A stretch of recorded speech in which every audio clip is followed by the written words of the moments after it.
दर्शकों, आप देख रहे हैं नया सवेरा न्यूज चैनल। मैं सियाराम मिश्र। पवित्र काशी भगवान शिव को अति प्रिय है, जिसे स्वयं उन्होंने रचा है और यह मोक्ष प्राप्ति का द्वार है। काशी में मृत्यु प्राप्त करने वाले व्यक्ति को जन्म मृत्यु के चक्र से मुक्ति यानी मोक्ष मिलता है। गंगा नदी का तट इस नगर के आध्यात्मिक महत्व को बढ़ाता है और काशी को अभिनश्वर माना जाता है। यह ज्ञान, तपस्या और दिव्य ऊर्जा का केंद्र है, जहां भगवान शिव का आनंद तांडव होता है। शिव महापुराण के अनुसार जो भक्त काशी में प्राण त्यागता है, उसे मोक्ष की प्राप्ति होती है, जो जन्म मृत्यु के चक्र से मुक्त हो जाता है। दर्शकों, इस समय शिव की नगरी काशी में विशंभर पाठक शास्त्री जी की कथा चल रही है, शिव महापुराण। आइए हम भी चलते हैं आपके साथ वहां इस पवित्र कथा का रसास्वादन करने, जहां शास्त्री जी हमें शिव महापुराण की कथा में काशी का महात्म, काशी का महत्व और काशी में शिव तपस्या करने से क्या प्राप्त हो सकता है। काशी तो अपने आप में विलक्षण है।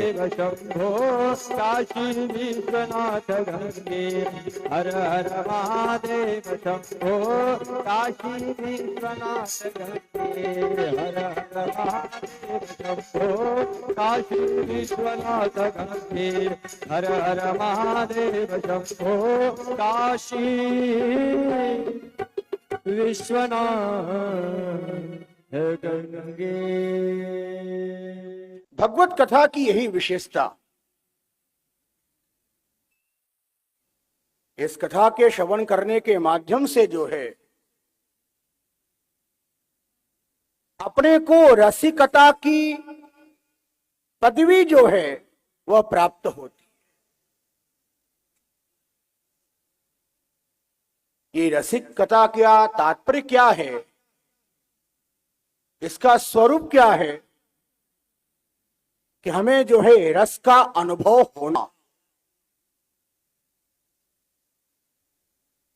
हमें जो है रस को प्राप्त करना। यही जो रस हमें जो प्राप्त होता है, इसी रस के माध्यम से जो है हम रसिक हो जाते हैं। उस कल्याणकारी भगवान शिव के दिव्य अवतारों का श्रवण करते हैं, चरित्रों का श्रवण करते हैं। इस श्रवण के माध्यम से हमारे मन में, हमारे अंतःकरण में भगवान शिव के जितने भी स्वरूप जो प्रकटे, वह सारे स्वरूपों की जो विशेषता है, किस प्रकार जो है इसकी उत्पत्ति है, किस कारण से जो है इनका प्रागट्य है, इन सभी का जो अनुभव है, जो आभास है, वह अपने मन में प्राप्त होता, जिसके माध्यम से वह प्रभु का जो स्वरूप हमारे अंतःकरण में सदा के लिए विराज जाता ही है।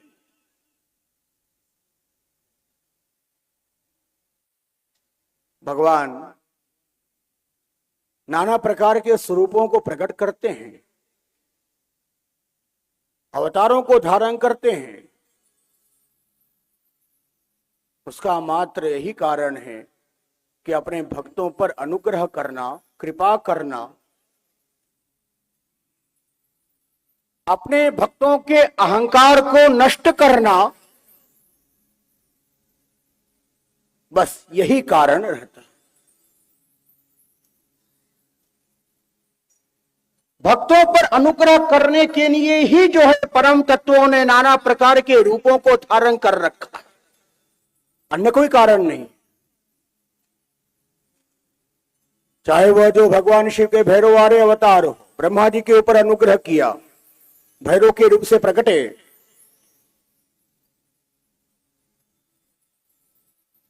चाहे वह हनुमान जी का स्वरूप हो, प्राणियों के अंदर जो है राम भक्ति का संचार होता रहे, प्रभु श्री राम का संकीर्तन चलता रहे। राम भक्ति का स्वरूप क्या है, इसके प्रचार के लिए हनुमान जी के रूप से प्रकट हो गए। तो यही स्थिति प्राप्त होती कि हमारे प्रभु भक्त वत्सल हैं, भक्तों पर जो है कृपा करने वाले हैं, अनुग्रह करने वाले हैं। जन्म लेने की उनको आवश्यकता नहीं, लेकिन भक्तों पर कृपा करने के लिए भी वह जन्म ले लेते हैं। ये भगवान शिव जो कि मातृतात विवर्जित, माता पिता से जो वर्जित हैं, आज उन्होंने भी जो है माता पिता बना दिया।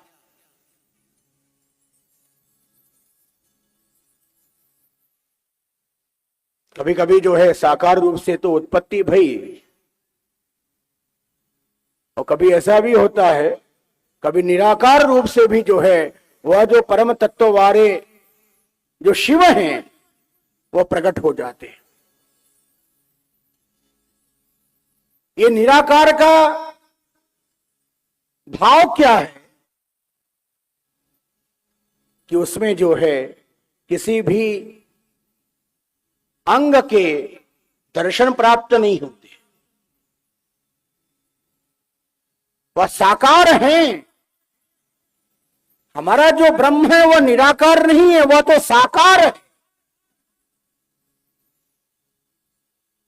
हमारे ब्रह्म के चरणारविंद भी हैं, हमारे ब्रह्म के जो है मुखारविंद भी हैं, हस्त कमल भी हैं। ये वेद की ऋचाएं उस ब्रह्म का प्रतिपादन करती हैं, ब्रह्म के स्वरूपों को बतला रही हैं कि ब्रह्म का स्वरूप क्या है। तो ये है ब्रह्म का स्वरूप, वो नेत्रों से भी संपन्न है, कानों से भी संपन्न है। सहस्र शीर्षा पुरुष सहस्राक्ष सहस्रपाद सभूमिम विश्वतोपत्या अत्यतिष्ठत दश अंगुलम। अर्थात वह जो परब्रह्म परमात्मा परम पुरुष भगवान शिव जो हैं, उसके जो मस्तक हैं, ये मस्तकों के बारे में क्या बताया कि 5 ही इसके मुखारविंद हैं, तो ऐसा हमें नहीं समझना है। क्या 1000 मुखारविंद है तो ये भी नहीं समझना है। आप कहोगे कि आप तो कह रहे हो कि सहस्र शीर्षा पुरुषा सहस्राक्षा, ये सहस्र सहस्र यही कह रहे हो बार बार, और सहस्र का यही अर्थ होता 1000। 1000 संख्या को संस्कृत में क्या कहते हैं? सहस्र ही कहते हैं, सर्वविदित। लाख को जो है लक्ष कहेंगे, करोड़ को जो है कोटि कहेंगे। लेकिन जो सहस्र संख्या जो रहती, वह 1000 संख्या जो रहती है, ये संख्या कैसी है?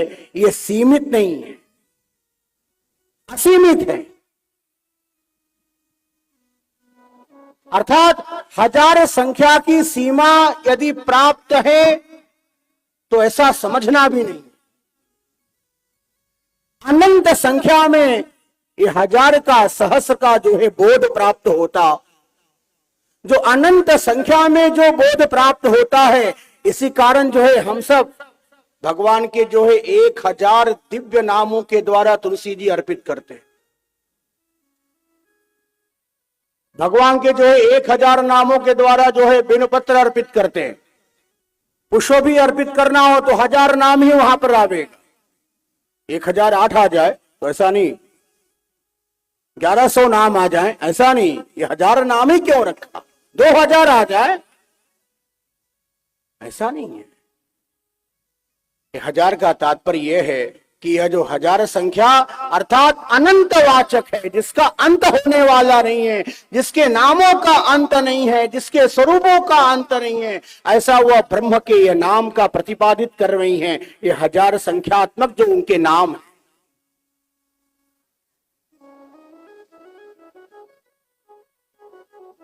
मुखारविंदों से भी युक्त अनंत मुखारविंद हैं। हमारे जो भगवान हैं वो नेत्रों से भी युक्त हैं, 1-2 नेत्र नहीं। आप विचार करोगे कि 5 मुखारविंद और 5 मुखारविंद में से जो है 3-3 नेत्र, तो 3 × 5 = 15 नेत्रों की संख्या प्राप्त भई। तो ऐसा नहीं, भगवान शिव के अनंत नेत्र हैं।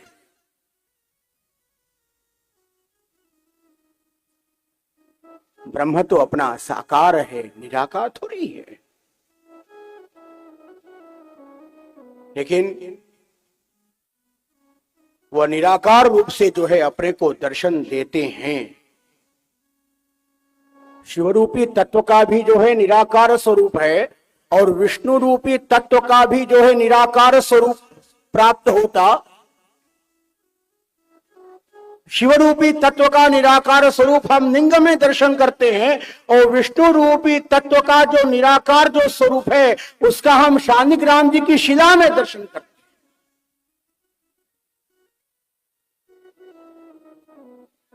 वह तो लीला करने हेतु अपनी इच्छा के अनुसार अपने स्वरूपों को छिपाया और एक निराकार रूप को धारण किया और प्रकट हो गए। और वही जो निराकार रूप को धारण करके जो प्रकट होते वही है भगवान की ज्योति, जो कि स्वयं प्रकटे हैं। कहीं कहीं जो है लिंगों का स्थापन की विधि के अनुसार जो है उनका आवाहन किया गया, भगवान को बुलाया गया, तो भगवान जाके वहां विराजे। लेकिन जो है कोई कोई स्थान तो ऐसे हैं जहां पर स्वयं भगवान पधारे और पधार कर जो है उसी स्थान पर विद्यमान रहे। ये स्थान 12 संख्या में जो है प्राप्त होते, अर्थात 12 संख्या में, जिसको हम सब कहते हैं 12 ज्योतिर्लिंग। और इस 12 ज्योतिर्लिंगों की विशेषता यह है, एतानि ज्योतिर्लिंगानि सायं प्रातः पठेन्नरः सप्त जन्म कृतं पापं स्मरणेन विनश्यति। जो 12 ज्योतिर्लिंगों का प्रातः काल और सायंकाल को जो स्मरण करता है उसके जो है 7 जन्मों के जो दोष हैं ये सब के सब जो है समाप्त हो जाते, नष्ट हो जाते। अर्थात ये सदा हमेशा ये पवित्र ही बना रहता है, शुद्ध ही बना रहता है।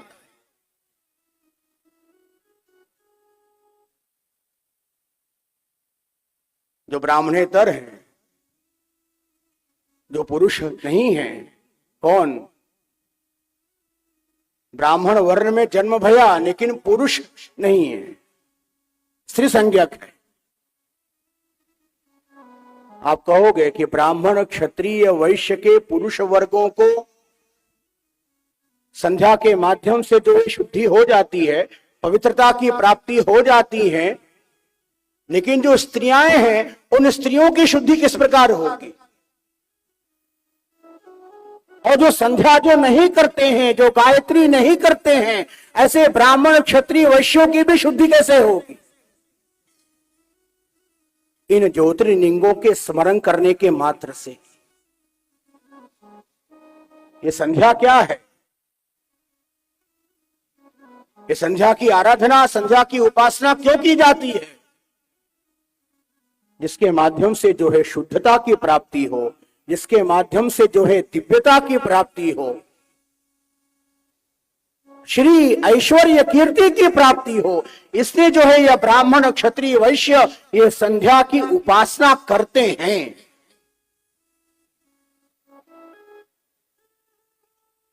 अपने यहां जो है संध्या का विशेष महत्व बताया है और ये संध्या तीनों कालों में की जाती है। उसी प्रकार ये ज्योतिर्लिंगों का जो स्मरण है ये भी आप तीनों कालों में यदि करें तो सदा के लिए, हमेशा के लिए आप पवित्र बने रहोगे। अपवित्रता जो है ये आपके पास में आवेगी, दोष आपके पास में आवेंगे। मनुष्य हैं, दोष जो है स्पर्श कर सकते हैं, उन दोषों से निवृत्ति भी हमारी हो जाएगी इन केवल ज्योतिर्लिंगों के स्मरण करने मात्र से। यहाँ पर जो है नारद जी ने अपने पिता से पूछा, हे ब्रह्मा जी, आप कृपा करके जो है ये श्रवण कराइए कि इन ज्योतिर्लिंगों की उत्पत्ति किस प्रकार भई है, जो सारे दुखों को समाप्त करने वाले हैं, पवित्रता को जो प्रदान करने वाले हैं, जो दोषों को ही जो समाप्त कर दें, पवित्रता जो प्रदान कर दें, ऐसे जो महत्व से परिपूरित जो ज्योतिर्लिंग हैं, इनकी उत्पत्ति के विषय में मुझे श्रवण कराइए। नारद जी के कहने के अनुसार जो है पितामह ये ब्रह्मा बड़े प्रसन्न होते हैं और प्रसन्न होके जो है भगवान शिव को प्रणाम किया, उनसे आज्ञा प्राप्त की और उनकी जो दिव्य ज्योतिर्मय जो प्राकट्य की जो चर्चा है, वह चर्चा जो है आरंभ करते क्या कहा कि देखो,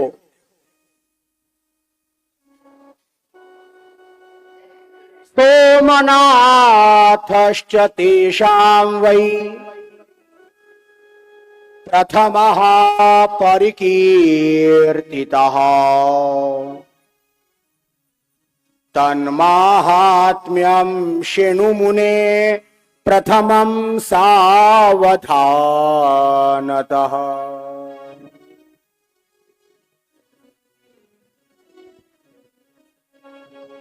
यहां पर कहते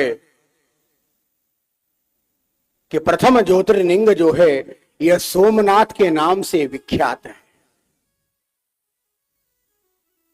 जिसका दर्शन सभी को जो है गुजरात में प्राप्त होता है, सौराष्ट्र प्रदेश में, और इसकी उत्पत्ति भी जो है अनुग्रह करने हेतु ही भई है, कृपा करने हेतु ही इसकी उत्पत्ति है। हुआ ये कि दक्ष को जो 60 कन्याओं की जो प्राप्ति भई थी, इसमें से जो है 27 कन्याओं का जो विवाह है दक्ष ने चंद्रमा के साथ में किया, और वही है ये 27 नक्षत्र, अश्विनी, भरणी, कृत्तिका, रोहिणी आदि जो नक्षत्र जो प्राप्त होते हैं, ये चंद्रमा की जो है पत्नियां ही हैं और दक्ष की जो है कन्याएं।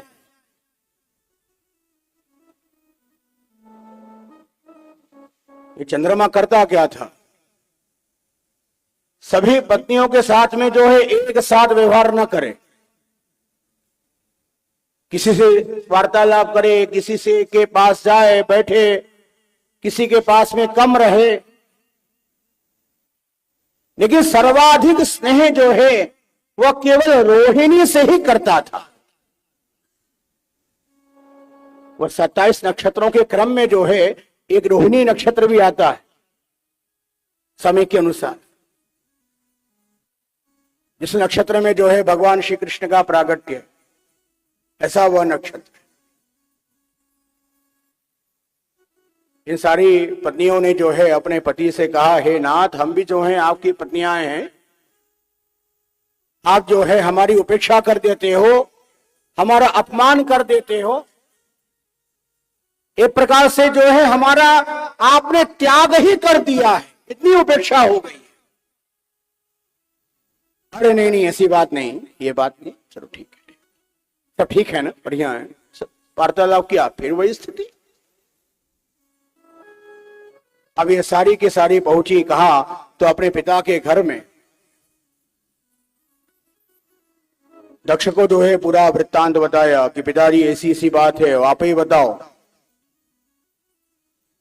कि अच्छा ये बात है, ये चंद्रमा जो है तुम्हारे साथ में ऐसा व्यवहार करता है, ठीक है हम समझाएंगे। दक्ष ने चंद्रमा को बुलाया और कहा, आइए विराजिए, बैठिए, सत्कार किया।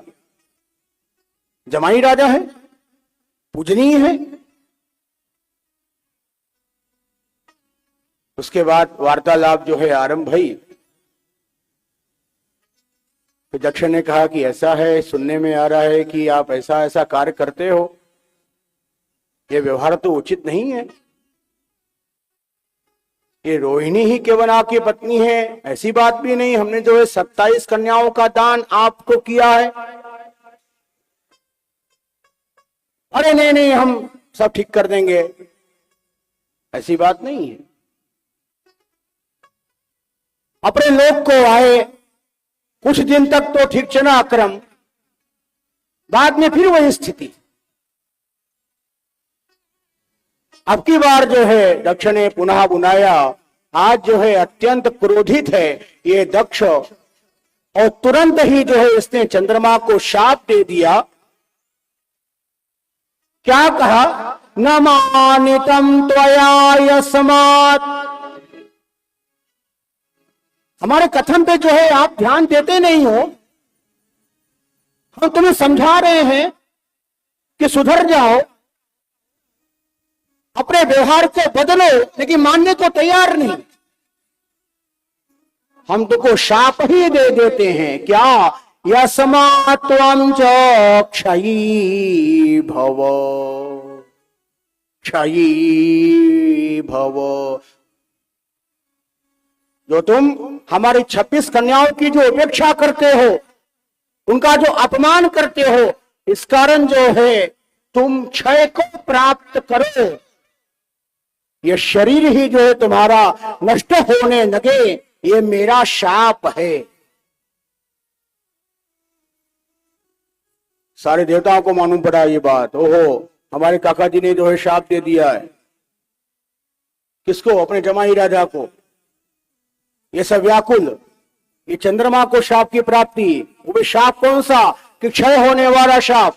जब चंद्रमा ही नहीं रहेगा तो सृष्टि का क्रम किस प्रकार जो है निर्धारित चलता रहेगा।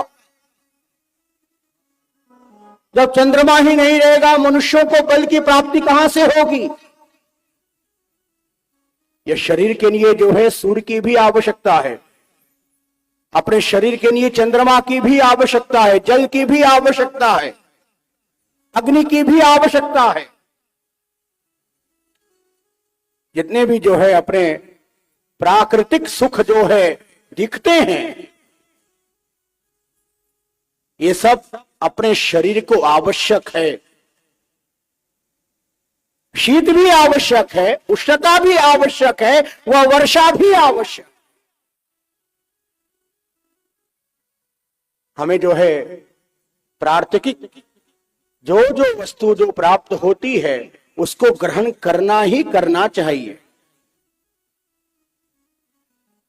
उसी में जो है सारा क्रम जो है सही चलता रहता है। यदि हमने प्रकृति के साथ में खिलवाड़ किया तो उसका प्रभाव जो है हमारे शरीर को प्राप्त होता। हमें जो है प्रकृति से कोई भी खिलवाड़ नहीं करना। जो क्रम है, जो समय आया है, उसी समय में अपने को सुख का अनुभव प्राप्त होना ही होना है। वहां की भूमि की विशेषता के कारण हमें जो है हर काल में सुख प्राप्त होगा ही होगा। आप वृंदावन में जाओ, वृंदावन की क्या विशेषता? सर्वकाल सुखावह। उस वृंदावन की भूमि में आप कभी भी प्रवेश करोगे, आपको जो है सुख का ही अनुभव प्राप्त होगा। उस भूमि के स्थान के प्रभाव से जो है प्रकृतियों के माध्यम से हमें सुख की प्राप्ति होती है, आनंद की प्राप्ति होती है। तो चंद्रमा ये विद्यमान रहे, चंद्रमा का नित्य प्रति उदय हो, ये हमारे लिए आवश्यक।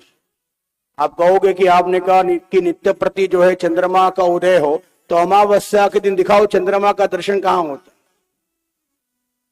मन में आशंका आ जाएगी कि शास्त्री जी अमावस्या के दिन चंद्रमा कहां है? हमें तो आज तक देखा नहीं। अमावस्या के दिन में भी जो है चंद्रमा रहते हैं, लेकिन उस दिन होता क्या है? सूर्य और चंद्रमा लगभग लगभग एक ही स्थान पर आ जाते हैं। जब सूर्य और चंद्रमा जब एक ही स्थान पर आ गए हैं, आसी पास है, तो सूर्य के तेज के कारण चंद्रमा का जो प्रभाव जो रहता है वह शांत हो जाता है, और सूर्य का जो तेज है वह तो है ही है, उसका स्वरूप ही है। तेजो राशे जगतपते अनुकंपयमान देव एहि सूर्य सहस्रांशो तेजो राशे जगतपते। ये सूर्य तुम्हारे किरणों के माध्यम से पूरे जगत पे जो है प्रकाश की प्राप्ति होती। तो प्रकाश के जो पति हैं, प्रकाश को देने वाले, जिसके कारण जो है अंधकार भयभीत रहता है, वह घबराता है। इधर सूर्य का उदय होने वाला है तो अंधकार को घबराहट मची, रात्रि को घबराहट मची है, हमारा समय जो है समाप्त होने वाला है, हम जाने वाले हैं, समय समाप्त होने वाला है। ये कभी संभव नहीं कि रात्रि भी हो और सूर्य भी हो, ये कभी संभव हो ही नहीं सकता। यदि सूर्य है तो रात्रि नहीं हो पाए।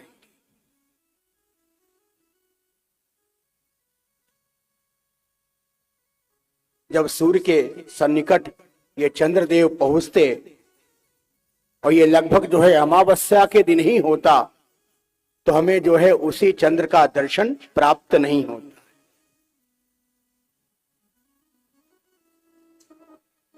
देवतागण व्याकुल, और देवताओं के साथ साथ जो है ऋषिगण भी व्याकुल हो गए। वसिष्ठाद्या ब्रह्माणम शरणम यय। इन ऋषियों ने विचार किया, यदि जो है चंद्रमा को इस प्रकार का जो शाप लगा है, यदि इनका जो है क्षरण हो जाएगा, ये चंद्रमा यदि नष्ट हो जाएंगे, यह जीव कैसे रहेंगे, किस प्रकार जो है इनका जो है उपकार चलता रहेगा।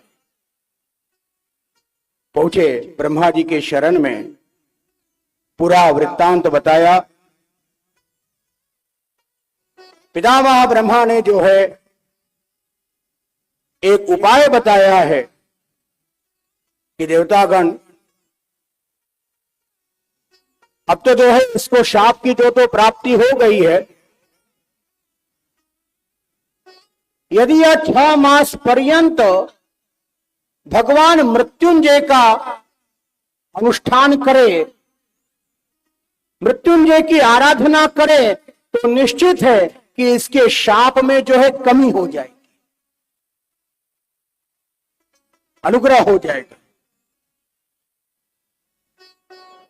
ये बात सारे देवतागण चंद्रमा को बतलाते कि आप जो है भगवान मृत्युंजय की जो है आराधना करें। मृत्युंजय अर्थात जो वृषभ ध्वज हैं, जो वृषभ पे, नंदी पे जो आरूढ़ रहते हैं, ऐसे जो भगवान शिव, वह शिव की पूजा करनी है। शिव की पूजा करेंगे, शिव की आराधना करेंगे, तो मंत्र कौन सा रहेगा? मृत्युंजयेन मंत्रेण पूजितो वृषभध्वजः। क्योंकि पूजा के समय जो है मंत्र का उच्चारण करना है। आप मृत्युंजय मंत्र का उच्चारण करते रहना और जो है उस शिव की जो है आराधना करते रहना, यही इसका उपाय है।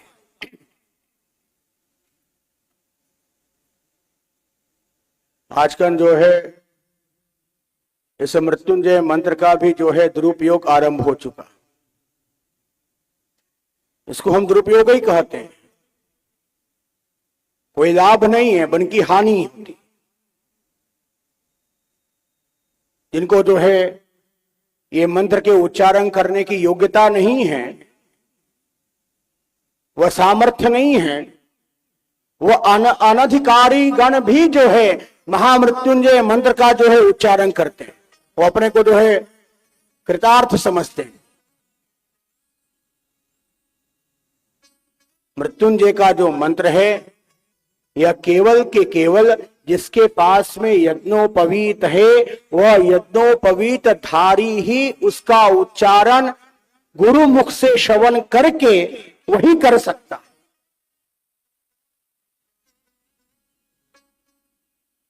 यदि आपने श्रवण किया अन्य लोगों से और श्रवण करते करते जो है वो याद हो गया, तो उसके बाद जो है विचार करना चाहिए, याद हो गया है, हम उसका उच्चारण करें कि न करें, हम इसके अधिकारी हैं कि नहीं अधिकारी हैं, ये विचार जरूर ही करना चाहिए।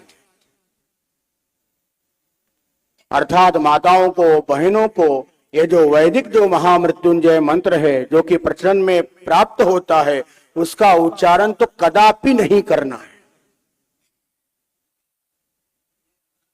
उनके लिए तो यही मंत्र है, शिवाय नमः, शिवाय नमः। यही इनका जो है पंचाक्षर, यही इनका महामृत्युंजय, और यही जो है शिव की कृपा प्रदान कराने वाला यही महामंत्र है।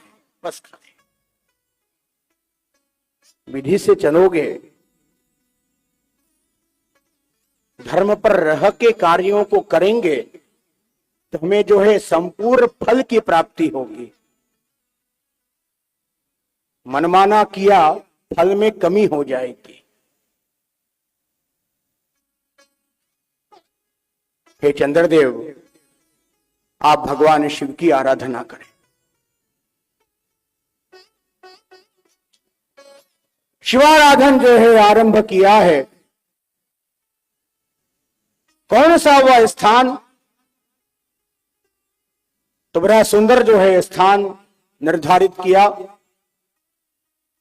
गुजरात में पहुंचे हैं और गुजरात में जाकर जो है भगवान शिव की जो आराधना है ये चंद्रमा के द्वारा आरंभ होती।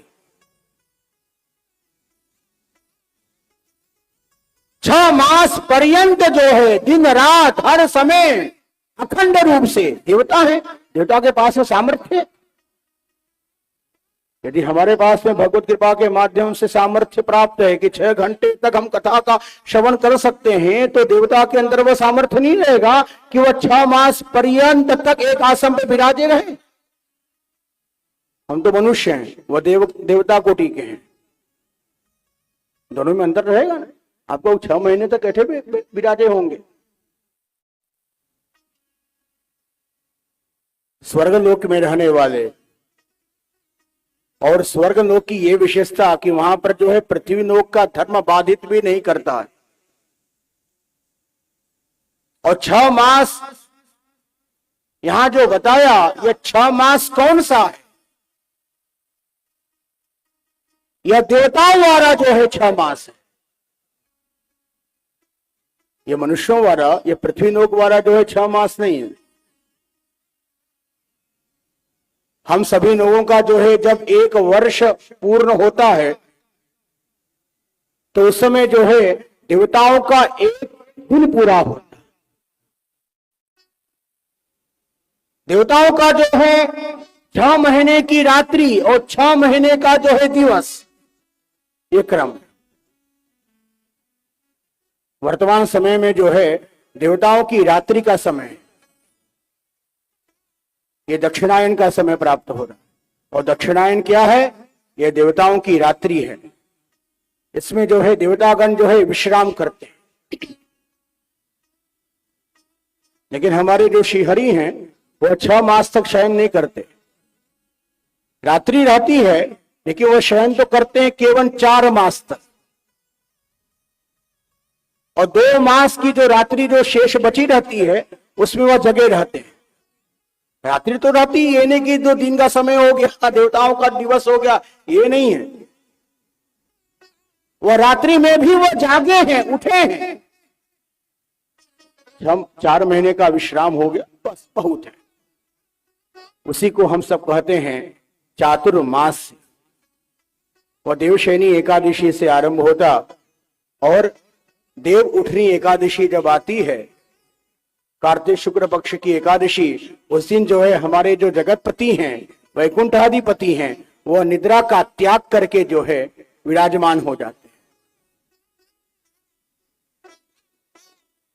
अब जब 2 महीने का समय और व्यतीत होता है, मार्गशीर्ष और पौष का, और जब माघ का जब महीना आता है उस समय जो उत्तरायण का आरंभ होता, मकर संक्रांति से, उस समय जो है जितने भी देवतागण हैं ये सब उठ जाते हैं, उनके दिवस का आरंभ होता। तो उत्तरायण जो है यह देवताओं का दिन और दक्षिणायन जो है यह देवताओं की रात्रि। यह 6 महीनों का जो अयन है उसी को मिलाकर यह 12 मास प्राप्त भय। हम लोगों का 1 वर्ष का समय व्यतीत भया और देवताओं का 1 दिन व्यतीत भया। ऐसे देव गणित के माध्यम से जो है चंद्रदेव ने 6 मास पर्यंत का संकल्प लिया है, आसन पे विराज गए हैं। 6 मास पूर्ण भया। भगवान भक्त वत्सल करुणानिधि भगवान शिव जो हैं ये चंद्रमा के सामने प्रकट भय हैं। बड़े भक्त वत्सल भगवान की जय। और प्रकट होके जो है चंद्रमा से कहना आरंभ किया। क्या कहते? शंकर उवाच वररं वृणीष्व भद्रन्ते मनसा यत् समीप्सितं प्रसन्नोऽहं शशिं सर्वं दास्ये वरमनुत्तमम्। तुम्हारी तपस्या से हम अत्यंत प्रसन्न हैं। तुम्हारी जो इच्छा कहो, तुम्हारे हम इच्छित कार्य को जो है पूर्ण करेंगे।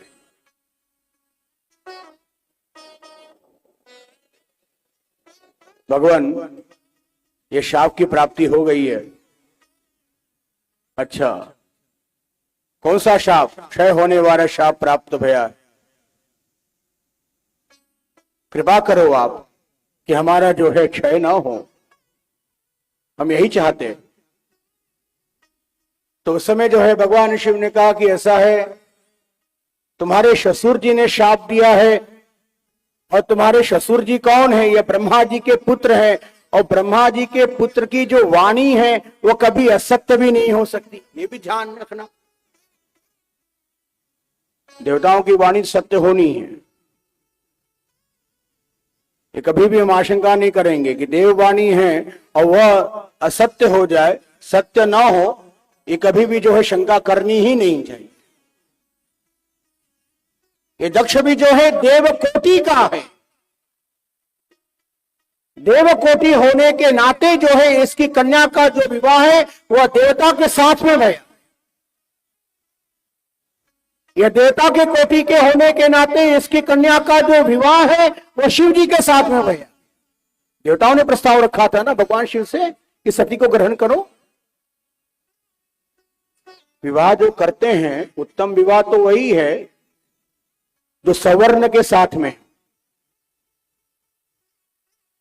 ब्राह्मण का विवाह ब्राह्मण वर्ण में, क्षत्रिय का विवाह क्षत्रिय वर्ण में, वैश्य का विवाह वैश्य वर्ण में। वहां वर्ण की प्रधानता है। बस अपने यहाँ भारतीय सनातन धर्म में यदि विवाह रूपी संस्कार में यदि कोई चर्चा है किसके साथ में विवाह करना है तो आप केवल वर्ण को ही देखते हैं। बस खाली वह किस वर्ण का है ये विचार करना बहुत जरूरी। ये दक्ष का जो वचन ये मिथ्या भी नहीं हो सकता है, अर्थात ये सत्य ही रहेगा। यहां पर जो है मिथ्या शब्द का प्रयोग किया है और बाद में कहा कि सत्य। मिथ्या नहीं हो सकता, अर्थात ये मिथ्या का तात्पर्य क्या है? असत्य का तात्पर्य क्या है? असत्य में मिथ्या में अंतर प्राप्त होते हैं। लोग कहते हैं कि मिथ्या भाषण करता है, ये तो मिथ्या बोलता है। कोई कहता है कि असत्य बोलता है। क्या दोनों पर्यायवाची शब्द हैं? ये दोनों पर्यायवाची नहीं है आपस में, दोनों के अर्थ अलग अलग होते हैं। स्वप्न जो है ये मिथ्या है। स्वप्न को असत्य नहीं कह सकते, उसको हम कहेंगे मिथ्या। स्वप्नावस्था में हमने देखा कि हम राजा बन गए, राजा के आसन पे विराजे हैं, बहुत सारे हमारे अनुचर हैं, तीर्थों की यात्रा कर रहे हैं।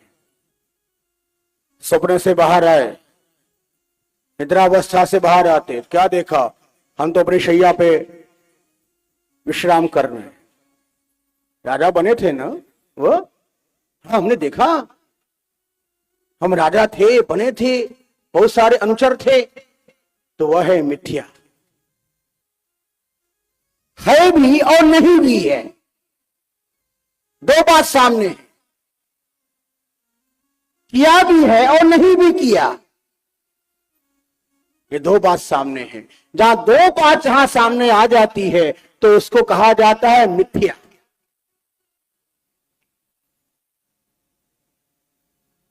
असत्य, असत्य का तात्पर्य कि जहां पर सत्यता है ही नहीं,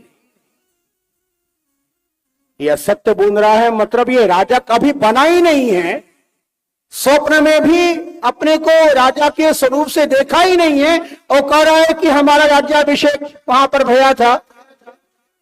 ये असत्य वाणी का प्रयोग।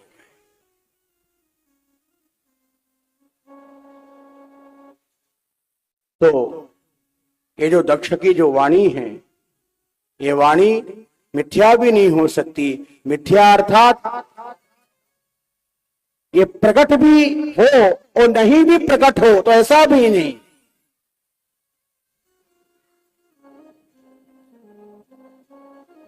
ये रहेगा ही रहेगा, दिखेगा ही दिखेगा।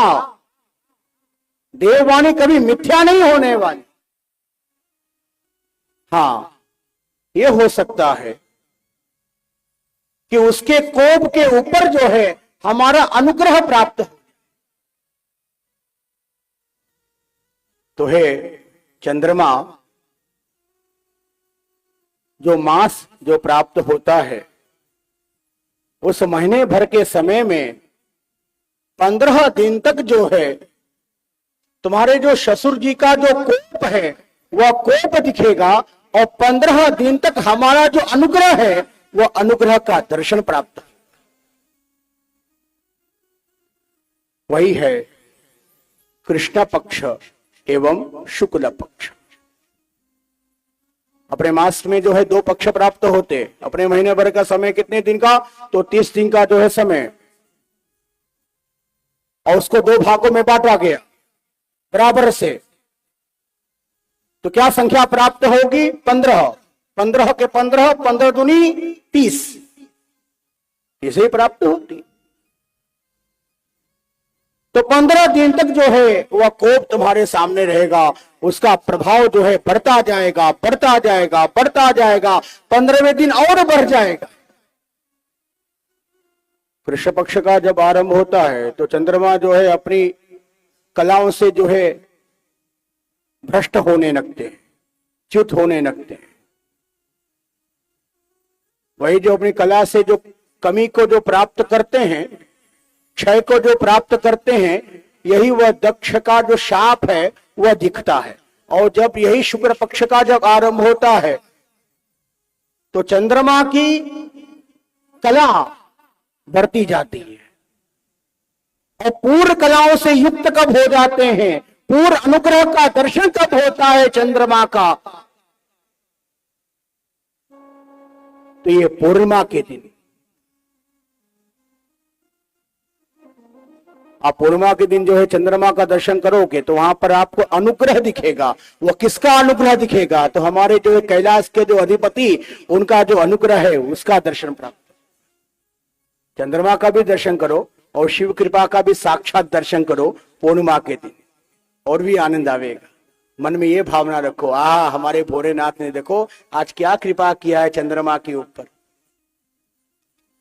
सारी कलाएं प्रदान कर दी हैं, सारा तेज जो है प्रदान कर दिया। उनका भी स्मरण करो, इस लीला का स्मरण करो तो और भी आनंद आवे। हमारा मन उस चंद्रमा के माध्यम से जो है भगवान शिव के चरणार बिंदु तक पहुंचेगा। हमें यही तो प्रबंध करना है, हमें यही तो साधना है। क्या साधना है? ये न केन प्रकारे न, हमारा जो मन है वो हमारे प्रभु में जाता रहे, बस कर दे। हमें उन्हीं कर्मों का ही संपादन करना है, उन्हीं कार्यों को ही करना है कि हमारा मन उसमें लगे। तो ऋषि को निमित्त बना दिया, उस व्यक्ति को निमित्त बनाया, तो उसी व्यक्ति के माध्यम से जो है हमको विश्वनाथ जी का दर्शन प्राप्त हो जाएगा, मुकुंद राय जी का दर्शन प्राप्त हो जाएगा। महाप्रभु जी की बैठकों में जाके जो झाड़ी चरण स्पर्श करने का जो लाभ है वो प्राप्त हो जाएगा। हम उसके साथ मित्रता कर देंगे, हम उसी की संगति करेंगे। ऐसा माध्यम बना। भगवान शिव और भी कृपा करते, सर्वजनों के लिए कृपा कर दिया। चंद्रमा के साथ साथ में कहा, चंद्रदेव मैं आज से इसी स्थान पर इसी स्वरूप से जो है विद्यमान रहूंगा नित्य प्रति, और मैं सोमेश्वर के नाम से विख्यात रहूंगा। जो कोई भी हमारा दर्शन करेगा, पूजन करेगा, केवल दर्शन पूजन करने के माध्यम से रोगा सर्वे क्षयाद्याश्च यह साध्याये भवन्ति वै ते सर्वे च क्षयं यान्ति षण्मासं स्नानमा।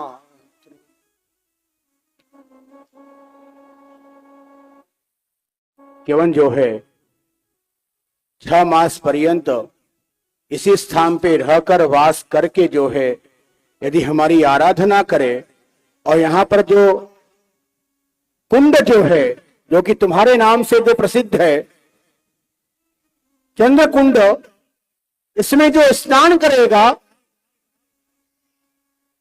तो उसके माध्यम से उसके शरीर के जितने भी कष्ट हैं, आदि व्याधि पीड़ा रोग, ये सब समाप्त हो जाएंगे। और साथ साथ में केवल जो है इसी फल की प्राप्ति होगी ये बात भी नहीं, वह शरीर को में जो है बल को प्राप्त करके अपनी सारी कामनाओं को वह प्राप्त कर देगा, पूर्ण कर देगा। ये इसका फल रहेगा। बोलो सोमनाथेश्वर भगवान की जय। भगवान शिव जिस रूप से वहां पधारे थे उसी रूप से जो है वहां पर विद्यमान रह गए, और सोमनाथेश्वर के नाम से विख्यात भय। आज भी जो है सोमनाथ की जय हो, सोमनाथ की जय हो, इस प्रकार का प्रचार सर्वत्र होता। सोम अर्थात चंद्र, चंद्रमा के जो नाथ, ऐसे नाथ को जो है हम प्रणाम करते हैं, नमस्कार करते हैं। बोलो सोमनाथ भगवान की जय। आगे यहां पर सूजी महाराज ऋषियों को आगे की जो ज्योतिर्लिंग है जो कि द्वितीय संख्या में जो प्राप्त होती, जिसका नाम है मल्लिकार्जुन, इसके बारे में जो है श्रवण करा रहे हैं। बताया कि देखो ऋषिगण, आपने जो है इसको पूर्व में भी श्रवण कर रखा है। जिस समय भगवान शिव के जो पुत्र हैं ये स्कंद, ये कैलाश का जो त्याग कर देते हैं विवाह ना होने के कारण, कल ये प्रसंग आया था, और पहुंचे कहां, क्रौंच पर्वत पर, तो अपने पुत्र के पास में जो है वह जो कैलाशाधिपति भगवान शिव वहां पधारते हैं। जब वहां पधारे हैं, ये कार्तिकेय के आग्रह करने पर ये जो स्कंद है वह तो नित्य प्रति जो है शिव जी की आराधना करते ही करते हैं। वह शिव के तेज के माध्यम से उत्पन्न भय हैं, शिवाराधन करना ही करना है इनको। तो जिस समय स्कंद के द्वारा शिवाराधन का क्रम चल रहा था, भगवान वहां पधारे, अपने पुत्र को जो है आशीर्वाद दिया, और आशीर्वाद देकर जो है एक ज्योति के रूप से जो है इसी पुत्र के समक्ष विद्यमान हो गए। जो ज्योति के रूप से वहां जो विद्यमान भय वही जो ज्योति है ये मल्लिकार्जुन के नाम से विख्यात भई क्रौंच पर्वत पे। बड़ो मल्लिकार्जुन भगवान की जय। यहाँ की दो विशेषता, एक निराकार स्वरूप तो नित्य प्रति वहां विराजा है, और साकार स्वरूप से भी जो है वहां भगवान पधारते हैं। किस दिन? तो अमावस्या के दिन।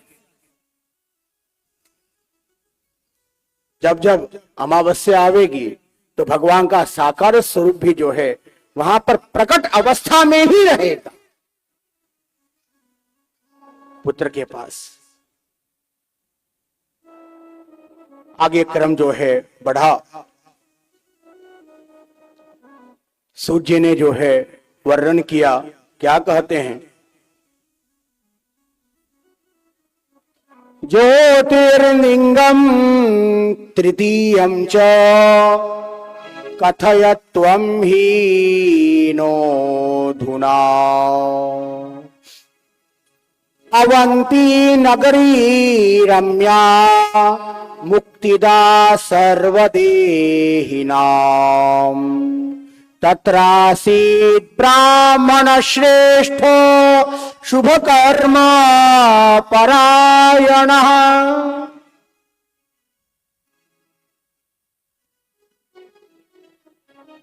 अवंतिका नाम का एक क्षेत्र जिसको हम सब उज्जैन के नाम से जो है संबोधित करते हैं, और उसी उज्जैन नगरी में जो है एक श्रेष्ठ विद्वान ब्राह्मण विराजते। शौच कर्मों को जानने वाले, स्मार्त कर्मों को जानने वाले, ऐसे यह ब्राह्मण है। इनके पुत्र भी साथ में हैं, और ये अपने पुत्रों के साथ में जो है नित्य प्रति भगवान पार्थिवेश्वर की आराधना करते हैं, पूजन करते हैं। वहीं पर जो है धर्म को जो है नष्ट करने वाला, ब्राह्मणों पर जो है अत्याचार करने वाला एक असुर रहता था। वह कौन है? तो दूषण नाम का दैत्य।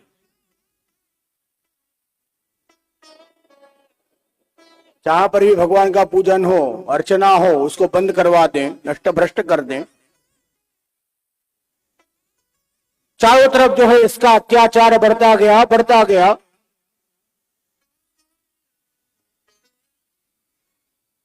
ये ब्राह्मण भी दुखी। ये दुखी क्यों हो रहे हैं कि जो पार्थिवेश्वर का जो पूजन करते थे उसमें भी जो है अब विघ्न की प्राप्ति होने लग गई। दूषण ने इन ब्राह्मणों को जो है अपने कारागृह में बंद करवा दिया। जब ये कारागृह में जब बंद भय, तो उस समय प्रातः काल का समय, और इनका जो है नित्य का नियम कि हमें जो है पार्थिवेश्वर का पूजन करना ही करना है, भगवान शिव का जो है पूजन करना ही करना है।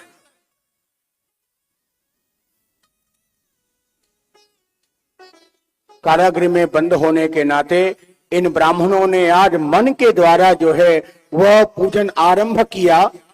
जब मन के द्वारा जब पूजन कर रहे हैं तो उनके मुख से अनायास ही जो वेद मंत्र हैं वह उच्चारित होने लग गए, और इस समय वेद मंत्रों का उच्चारण आरंभ भया। ये कारागृह का पूरा स्थान जो है गुंजायमान भया। उसकी ध्वनि जो है दूषण के कानों पे पड़ी, और ये दौड़े दौड़े आ पहुंचा कारागृह में, और जो ब्राह्मणों को मारने के लिए अपने अस्त्र का प्रहार करता है, उसी समय जो है यार भक्तवत्सल वहां प्रकट हो जाते हैं उसी स्थल पे, और प्रकट होके जो है उसी दूषण का ही उद्धार कर देते हैं। बोलो कैलासाधिपति शंकर की जय। ब्राह्मणों ने भगवान शिव की जो है स्तुति की, प्रार्थना की, और उनसे निवेदन किया कि भगवान आज हमारे द्वारा जो है आपको श्रम की प्राप्ति हो गई। इस बात का ही हमें दुख है। ऐसा कि क्या कष्ट आया, यह हमें बंधन कहां से प्राप्त हो गया कि आपको जो है यहां पर आना पड़ गया, उस कैलाश का त्याग करके। ये श्रम ही है। हमें हमेशा यही प्रयास रखना है कि हमारे द्वारा हमारे प्रभु को श्रम ना आवे। उनको श्रमित ही भाव से दर्शन करना है, प्रभु को जो है श्रमित बनाना है, उनसे जो है श्रम करवाना है, वो श्रमित प्रभु का ही दर्शन करना है, उसी में ही आनंद आता है अपने को। प्रभु के द्वारा हम श्रम किस प्रकार करावेंगे, कैसे करावेंगे? भोग आरोग रागने के माध्यम से भोग को जो है हमने प्रभु के सम्मुख पधराया है, और वह जो प्रभु हैं उस भोग को आरोगेंगे। तो जिस समय वह भोग को आरोगेंगे तो आरोगने के माध्यम से हमारे प्रभु को जो श्रम होगा, ऐसे श्रमित प्रभु का हमें दर्शन करना, तो एक आनंद आता है। भोजन करने में भी श्रम होता है। कभी कभी जो है हम सब भोजन का भी त्याग कर देते हैं। कभी कभी जो है हम सब कहते हैं अरे थक गए हैं, भोजन अभी नहीं करेंगे, अभी रुको, विश्राम करने दो। ऐसा कभी हो जाए कि घर में आए, पहुंचे, तुरंत जो है भोजन आरंभ कर दिया? ये तो होना ही नहीं है। घर में आएंगे, अपना जो कार्य है वह आरंभ करेंगे, विश्राम करेंगे, तब भोजन में बैठेंगे। और जिस समय भोजन को ग्रहण भी कर रहे हैं तो श्रम का अनुभव प्राप्त होता ही होता है। थोड़ा सा भी विचार करेंगे, इस दृष्टि से करेंगे, तो भोजन करने में भी श्रम हो।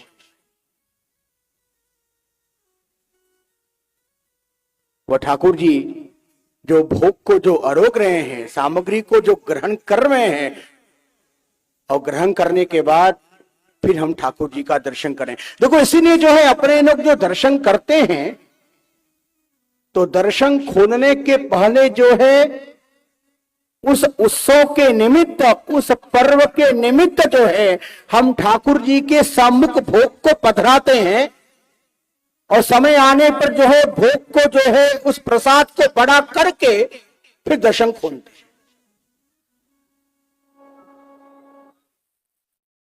वहां बात यही रहती है। लेकिन हमारे ऊपर जो है कोई आपत्ति आई, हमारे मन में जो है कोई इच्छा है, लौकिक इच्छा है, और लौकिक इच्छा के लिए अपने ठाकुर जी से निवेदन किया, प्रार्थना किया, ठाकुर जी ने जो है उसको प्रदान किया, तो प्रदान करने से जो है ठाकुर जी को श्रम हो गया। अरे वह भक्त है, उसकी यह इच्छा है, उसको यह देना है। अपने यहां तो यही विचार है, यहां तक का विचार है। इसने कहा कि यदि याचना भी करनी हो, मांगना भी हो, तो उसको भी जो है निर्धारित कर दिया है। नंदी भगवान है ना, नंदी भगवान से आप कहो, आपका कार्य भी जो है शीघ्रता से सिद्ध होगा। गिरिराज बाबा है ना, उस गिरिराज गोवर्धन से हम विनती करेंगे, हे गोवर्धन महाराज, ये जो कार्य है इसको आप पूर्ण करो। हम आपकी परिक्रमा लगावेंगे, दूध के द्वारा अभिषेक करेंगे, और गिरिराज बाबा देखो वह कार्य की सिद्धि भी कर देंगे निश्चित, और कर रहे हैं, कलिकार में प्रत्यक्ष रूप से विराज है।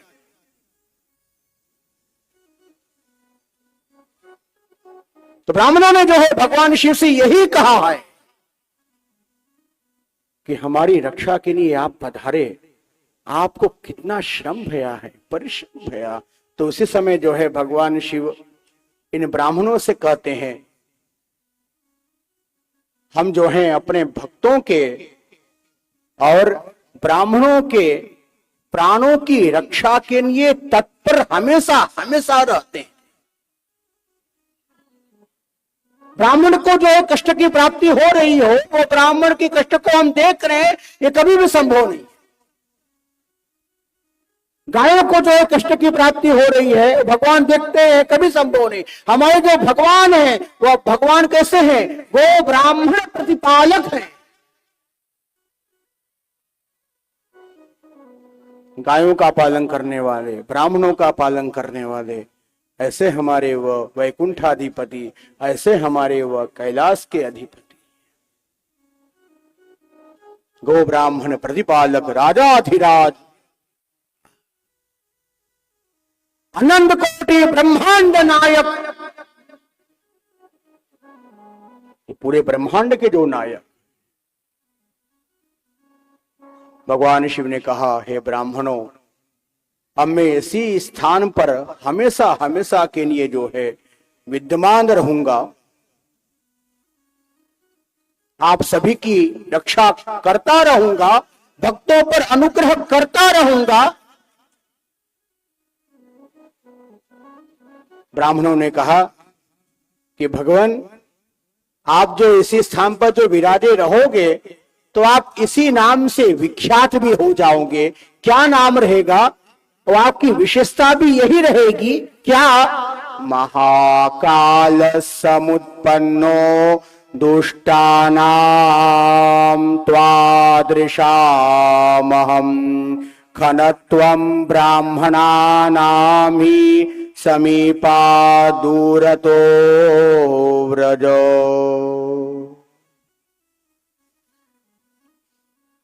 महाकाल महादेव दुष्ट दंड कर प्रभो मुक्तिं प्रयच्छन शंभो संसारां बोधित शिव। हे महाशंभो, हे महादेव, आप इसी स्थान पर जो है महाकाल के नाम से विभूषित होगे। ये ज्योति आपके नित्य प्रति जो है यहां पर विराजेगी। इस प्रकार जब ब्राह्मणों ने जो है विनती किया, इसी समय जो है भगवान ने जो है अपनी ज्योति को वहां पर विद्यमान कर दिया, जो आज तक जो है ज्योति के रूप से, प्रत्यक्ष रूप से जो है भगवान शिव महाकाल के नाम से जो है वहां उज्जैन में विराजे हैं। बोलो महाकालेश्वर भगवान की जय। ये ज्योतिर्लिंगों की विशेषता क्या रहती कि ज्योतिर्लिंगों में जो है साक्षात शिव का स्वरूप विराजा ही रहता है। नित्य प्रति जो है विराजते ही विराजते हैं। यह ज्योतिर्लिंगों की विशेषता है। लोग जो है पूजन करने को आते रहते हैं, दर्शन करने को आते रहते हैं। हे आनंद। ओम नमः शिवाय। ज्योतिर्लिंगों का स्मरण करते हैं। हर हर भोले नमः शिवाय। ओम नमः शिवाय। ओम नमः शिवाय। हर हर भोले नमः शिवाय। नमः शिवाय। नमः शिवाय। हर हर नमः शिवाय। नमः शिवाय। नमः शिवाय। हर हर नमः शिवाय। नमः शिवाय। नमः। बोले शंकर भगवान की जय। भक्तों पे अनुग्रह करने हेतु भगवान महाकालेश्वर के नाम से विख्यात, जो सारे कष्टों को तो दूर करने वाले हैं केवल दर्शन के मात्र से, जो काल के भी जो अधिपति हैं, जो दूषण ये मारने के लिए तत्पर हो चुका था इन ब्राह्मणों को, वो काल सामने दिख रहा था, सामने ब्राह्मणों के ऊपर काल है, लेकिन उन्होंने जो है भगवान शिव ने काल का ही दमन कर दिया। जो काल के भी जो काल हैं, ऐसे वह कालेश्वर है। आगे जो है सूत जी कर्म को आगे बढ़ाते हैं। वृत्तांत को श्रवण कराया कि एक समय जो है देवर्षि नारद, इनके मन में इच्छा आ गई कि हमें जो है भगवान शिव की आराधना किया जाए। तो आराधना करना है तो कहां पर करेंगे? तीर्थ में करेंगे। कहां पहुंचे? तो चलते हैं गोकर्ण क्षेत्र में, दक्षिण में। वहां पे जाके शिवाराधन में नहीं, भगवान का चिंतन, भगवान का स्मरण। मंत्र कौन सा? पंचाक्षर, नमः शिवाय नमः शिवाय, यही मंत्र है, हम बार बार कहते हैं। इसका नाम ही है पंचाक्षर। इसकी महिमा और भी आवेगी आगे, उसका भी श्रवण करावे, वहां भी स्पष्टीकरण पूरा हो जाएगा पंचाक्षर के बारे में।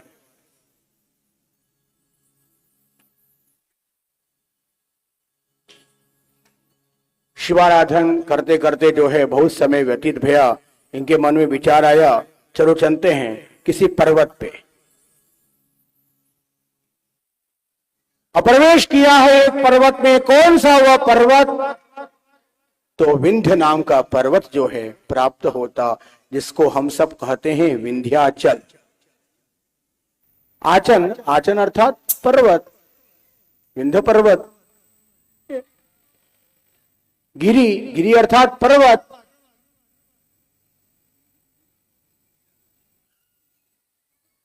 ये जो विंध्याचल है, इसने जो है नारद जी को देखा कि नारद जी जो है हमारे क्या आए हैं, क्या बात है,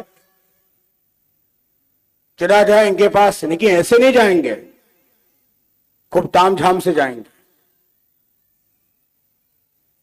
नम्र होके नहीं जाएंगे। मन में जो है ऊपर से जो है नम्रता दिखे, ऐसा नहीं, कठोर होके पहुंचेंगे, अभिमान में पहुंचेंगे। देखते ही मालूम पड़ जाता है कि किस भावना से आया है, देखते ही ज्ञात होता है। वार्तालाप तो हो रही है, लेकिन स्वरूप कैसा है ये मालूम पड़ जाता है, भाव कैसे है मालूम पड़ जाता है। देखते नारद जी ने विचार किया, यह कितने अहंकारों के मद से जो है उद्दित हो रहा है, कितना बड़ा इसको अहंकार है।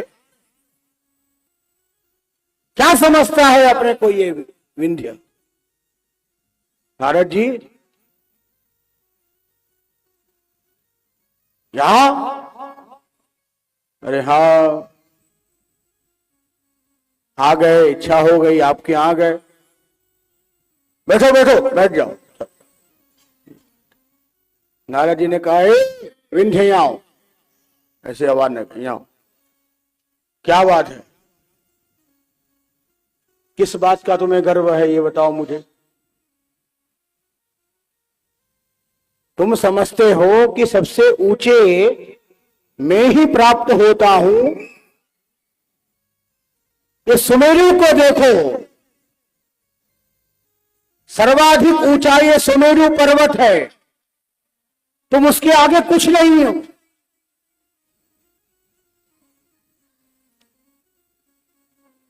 विद्यते त्वयि सर्वं हि मेरुरुच्यतरः पुनः। भरे तुम्हारे अंदर जो है नाना प्रकार की औषधियां हैं, तुम्हारे अंदर जो है देवताओं का वास है, सारे देवतागण जो है तुम्हारे अंदर रहते हैं। पूर्ण शक्ति का प्राकट्य भी जो है तुम्हारे क्या भया है, वह जो पूर्ण शक्ति भी तुम्हारे क्या रहती है मानव में। वह पूर्ण शक्ति कौन? विंध्यवासिनी, वो पूर्णा शक्ति स्वरूपा है। आदिशक्ति का स्वरूप जो है विंध्याचल पे ही प्राप्त है, वह विंध्यवासिनी के नाम से जो विख्यात है। अन्य देवतागण भी जो है तपस्या करने को जाते हैं। अपने यहाँ पुराणों में जो है विंध्य का महत्व बताया। इसी महत्व के कारण जो है ये अहंकार के कारण मदन मत्त हो रहा था। नारद जी ने कृपा की। ये नारद जी, ऋषिगण, संतजन, गुरुजन करते क्या हैं? प्राणियों के ऊपर कृपा, जो कृपा करते हैं इस कारण वह ऋषि कोटि में के हैं, इस कारण जो है वो संत कोटि के हैं, जो कृपा करने वाले हैं। नारद जी की इच्छा होती वो निकल पड़ते। उनको क्या लेना देना कि हमारा सम्मान है कि हमारा अपमान है, ये देखने वाले थोड़ी। नहीं, चलो इसके ऊपर कृपा करते हैं। तो नारद जी ने कहा तुम्हारे पास में सब कुछ है, लेकिन सर्वाधिक ऊंचाई को यदि प्राप्त किया है तो ऐसा जो है ये सुमेरु पर्वत ही है, तुम तो उससे नीचे हो। वह गुण तुम्हारे पास में नहीं है। ये बात इस विंध्य पर्वत को जो है लग जाती है। अब इसने विचार किया कि मैं स्वयं भगवान शिव की आराधना करूंगा। तुरंत जो है मृत्तिका के माध्यम से इसी विंध्य पर्वत ने जो है शिवलिंग का निर्माण किया और निर्माण करके शिवाराधन आरंभ कर दिया। उसकी आराधना से जो है भगवान शिव अत्यधिक प्रसन्न है। देखो, पार्थिव लिंग का पूजन करेंगे विधि से तो भगवान शिव की जो कृपा है वो अभी कलिकाल में ये शीघ्र प्राप्त हो जाएगी। कलिकाल में सर्वश्रेष्ठ यदि लिंग बताया और भगवान शिव को जो है प्रसन्न करने का उपाय बताया तो वह है पार्थिवेश्वर का पूजन। जय जय काशी विश्वनाथ, जय जय काशी विश्वनाथ, जय जय काशी विश्वनाथ, जय जय काशी विश्वनाथ, जय जय काशी विश्वनाथ, जय जय काशी विश्वनाथ, जय जय काशी विश्वनाथ, जय जय काशी विश्वनाथ, जय जय काशी विश्वनाथ, जय जय काशी विश्वनाथ, जय जय काशी विश्वनाथ, जय जय काशी विश्वनाथ, जय जय काशी विश्वनाथ, जय जय काशी विश्वनाथ, जय जय काशी विश्वनाथ। मेरे हाथ उठा लीजिएगा एक बार, सभी भक्त ताली बजाते हुए कहना है ना है जय जय काशी विश्वनाथ, जय जय काशी विश्वनाथ, जय जय विश्वनाथ, जय जय काशी विश्वनाथ, जय जय काशी विश्वनाथ, जय जय काशी विश्वनाथ, जय जय काशी विश्वनाथ, जय जय काशी विश्वनाथ, जय जय काशी विश्वनाथ, जय जय काशी विश्वनाथ, जय जय काशी विश्वनाथ, जय जय काशी विश्वनाथ, जय जय काशी विश्वनाथ, जय जय काशी विश्वनाथ, जय जय काशी विश्वनाथ, जय जय काशी विश्वनाथ, जय जय काशी विश्वनाथ। और काशी विश्वनाथ भगवान की जय। इसी क्रम में जो है आगे त्र्यंबकेश्वर ज्योतिर्लिंग की उत्पत्ति के बारे में चर्चा होती। ये त्र्यंबकेश्वर की विशेषता क्या है कि एक समय जो है महर्षि गौतम को जो है ब्रह्म हत्या का आरोप प्राप्त हो गया। कौन सा आरोप? कि इसने जो है गाय की हत्या की है, इसके द्वारा जो है गाय मारी गई।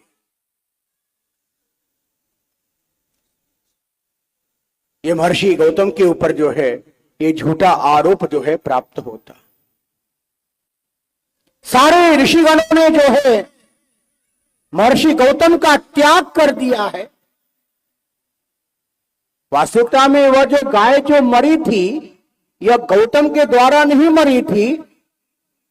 दुर्भिक्ष के कारण वर्षा नहीं हो रही थी, कहीं भी जल की प्राप्ति नहीं हो रही थी, उसको जो है घास की प्राप्ति नहीं हो रही थी, भोजन की प्राप्ति नहीं हो रही थी। इसी कारण जो है उस गाय की मृत्यु भई। लेकिन ऋषियों ने यही आरोप लगाया गौतम के ऊपर कि इसने जो है गाय को मारा है। इस झूठे कलंक को दूर करने के लिए जो है महर्षि गौतम ने शिवाराधन आरंभ कर दिया। और किस प्रकार जो है ये शिव जी की आराधना करते हैं, तो पार्थिवेश्वर की विधि से करते हैं। देखो, अपने ज्योतिर्लिंगों में जो है पार्थिवेश्वर का संबंध है।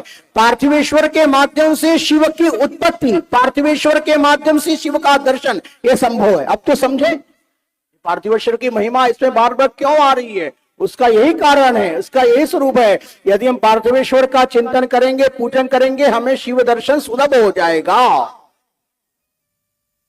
महर्षि गौतम ने जो है पार्थिवेश्वर का जो पूजन किया, भगवान शिव जो है बड़े प्रसन्न, उन्होंने जो है इतनी बड़ी कृपा कर दी है गौतम के ऊपर कि तुम ऋषियों के मध्य में सबसे आगे पूजे जाओगे। ये हमारा अनुग्रह रहेगा, ये हमारी कृपा रहेगी। तुम्हारे ऊपर के जितने भी कलंक हैं ये सब समाप्त हो जाएंगे। महर्षि गौतम ने जो है भगवान शिव से निवेदन किया, अब आप यहीं विराजो, हमारा नित्य प्रति जो है कल्याण करते रहो। इस गौतम की इच्छा के अनुसार उस भगवान शिव ने जो है त्र्यंबकेश्वर के रूप से जो है इसी स्थल पे जो है अपना स्थान वहां पर जो है ग्रहण किया है और त्र्यंबकेश्वर के नाम से विख्यात है, जो कि दक्षिण में है। बोलो त्र्यंबकेश्वर भगवान की। आगे क्रम प्राप्त होता वैद्यनाथेश्वर जी का। बड़ा ये भी विचित्र है, भगवान शिव ने जो विचार कर दिया, ये नहीं करना तो नहीं करना, बस यही मतलब। लंका में नहीं जाना तो नहीं जाना, एक बार छोड़ दिया, दोबारा फिर लंका पहुंचे नहीं। वो लंकाधिपति रावण पहुंचा है इनके पास में, इनको मना रहा है, महादेव आप लंका चलो, आप चलो लंका।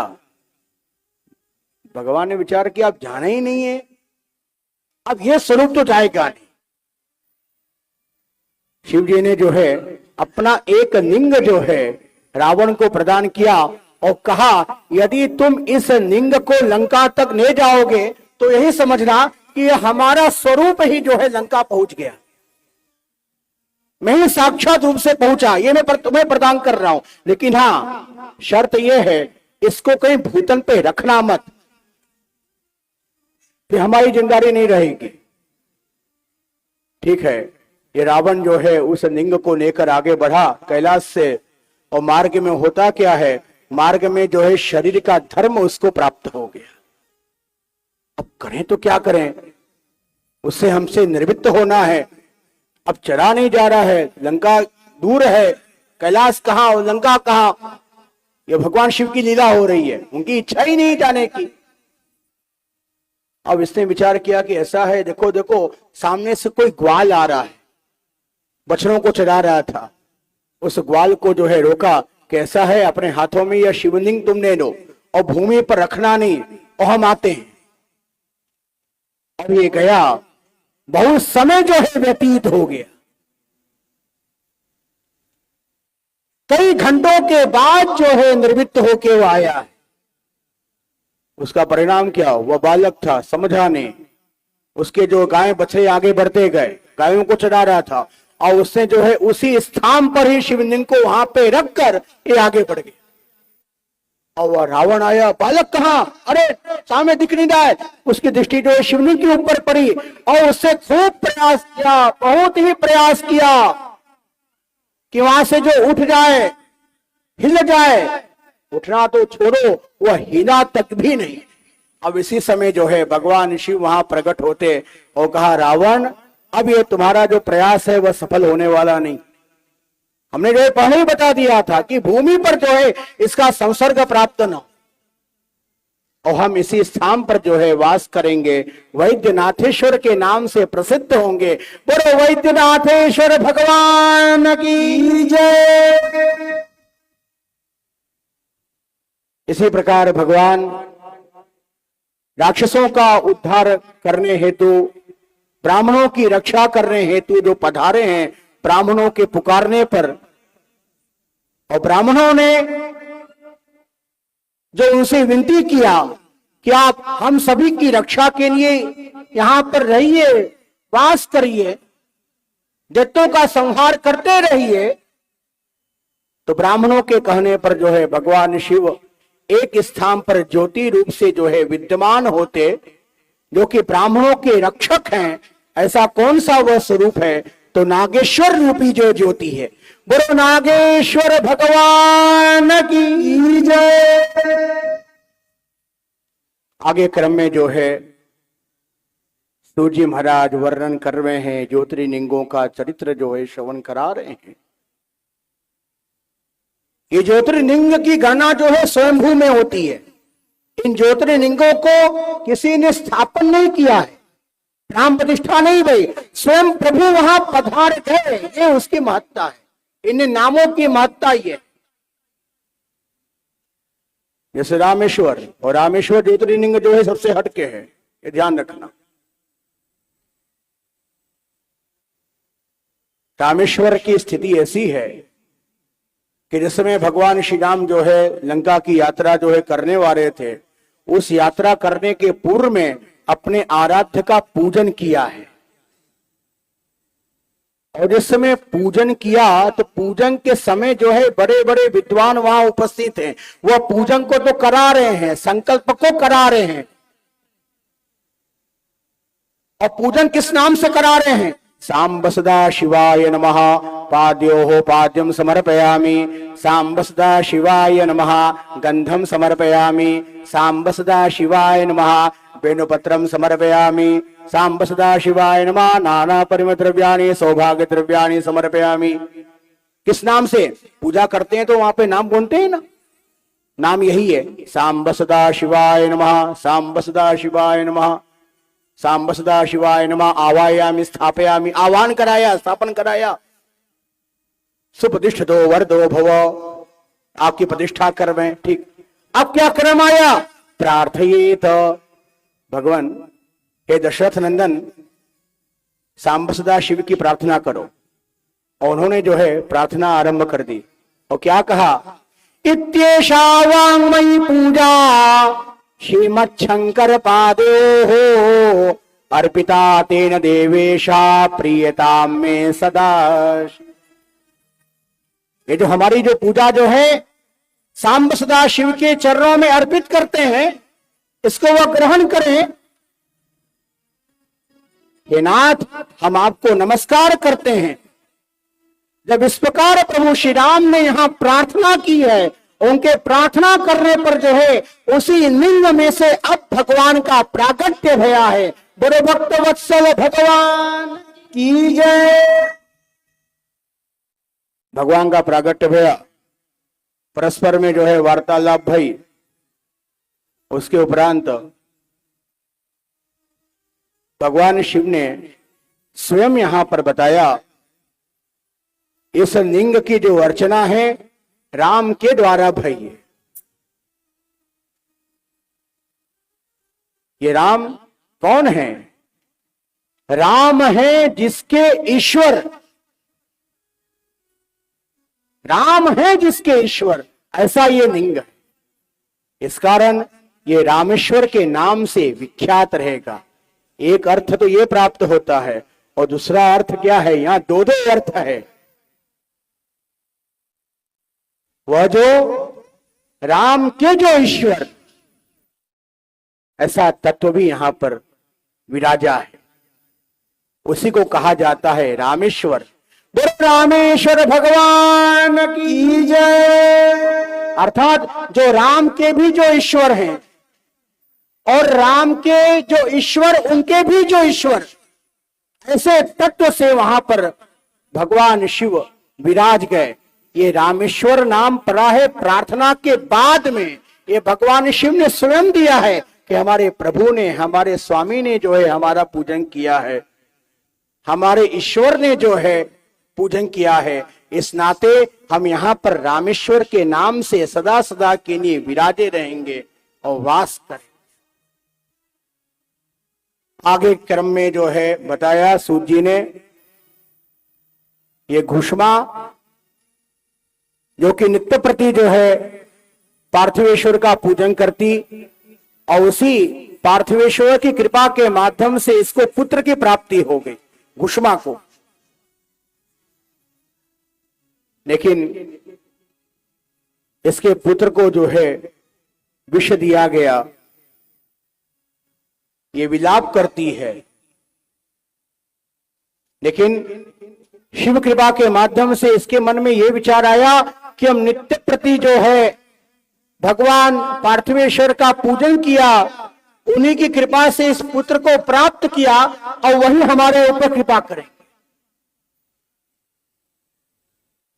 ऐसी भावना करके इस घुष्मा ने पुनः भगवान पार्थिवेश्वर का पूजन आरंभ किया है, अपने पुत्र को जो है स्वस्थ करने हेतु। ये पूजन करके जो पार्थिवेश्वर को जल में विसर्जन करने के लिए आगे बढ़ती है, जलाशय के समीप पहुंची है और पार्थिवेश्वरों का विसर्जन किया, तो इसी समय जो है भगवान शिव जो है वहां पर प्रकट हो जाते हैं और घुष्मा के ऊपर जो है अनुग्रह किया है। बोलो भक्तवत्सल भगवान की जय। घुष्मा से कहा है, घुष्मे तुम्हारा जो पुत्र है वह पूर्ण आयुष्य को जो है प्राप्त करेगा, स्वस्थ हो जाएगा। तुम्हारे जितने भी शत्रु पक्षी हैं ये सब समाप्त हो जाएंगे। ये घुष्मा भगवान शिव से जो है निवेदन करती है, प्रार्थना करती है, हे नाथ, हे पार्वती नाथ, आप हमारे ऊपर ऐसी कृपा करो कि इसी स्थल पे आप हमेशा हमेशा विराजते रहो, ये कृपा करो। तो घुष्मा के कहने पर जो है आज भक्तवत्सल भगवान ने एक रूप से जो है वहां पर स्थान को ग्रहण किया। जिस रूप से जो है भगवान ने ग्रहण किया है स्थान को, तो वही नाम विख्यात भया घुष्मेश्वर। बोलो घुष्मेश्वर भगवान की जय। अपने भक्त के नाम से जो है अपना नाम संयुक्त कर दिया। भगवान को जो है अपने भक्तों का नाम अत्यधिक प्रिय लगता है, इस कारण जो है अपने भक्तों का नाम भी अपने साथ में जोड़ देते हैं, उसका संयोग करवा देते हैं। वह इतने जो है भक्त प्रिय हैं, भक्तों के अधीन हैं, भक्तों को ऊंचा रखने वाले हैं कि भक्तों का नाम भी अपने साथ में जो है युक्त करवा देते। तो अस्तु इस प्रकार जो है सूत जी महाराज ने और इधर जो है पितामह ब्रह्मा ने भगवान के 12 ज्योतिर्लिंगों के ऊपर जो है प्रकाश किया है, उसकी महत्ता के बारे में वर्णन किया। और ये ज्योतिर्लिंगों का यही महात्म्य, यही स्वरूप कि वह सारे पापों को जो है नष्ट करते, समाप्त करते, अर्थात हमको नित्य प्रति जो है पवित्रता की प्राप्ति होती है। किसके माध्यम से? इन्हीं ज्योतिर्लिंगों के माध्यम से। इसलिए जो है हम सभी को यही चाहिए कि प्रातः काल और सायंकाल के समय, सायंकाल और अर्थात रात्रि में शयन के पूर्व में इन 12 ज्योतिर्लिंगों का स्मरण करके ही शयन करना चाहिए, उत्तम रहेगा। 12 ज्योतिर्लिंगों की जय हो, 12 ज्योतिर्लिंगों की जय हो। स्मरण हो गया? आप कहोगे कि कहां कहां से जो है ज्योतिर्लिंगों के नाम याद नहीं है, प्रयास करना पड़ेगा। तो ऐसे एक साथ ही जो है 12 की जयकार हो गई। बोलो द्वादश ज्योतिर्लिंग भगवान की जय, द्वादश ज्योतिर्लिंग भगवान की जय, द्वादश ज्योतिर्लिंग भगवान की जय। तो अस्तु समय भी हो चुका है, अब जो है भगवान नाम का संकीर्तन करेंगे और संकीर्तन करके आज के सत्र का जो है विराम करेंगे। और जो अन्य जो चरित्र हैं इसके बारे में कल प्रातः काल के सत्र में सभी लोग जो है श्रवण करें। आज की कथा का यही विराम। अब आगे जो है आरती का दर्शन, प्रसाद ग्रहण करेंगे।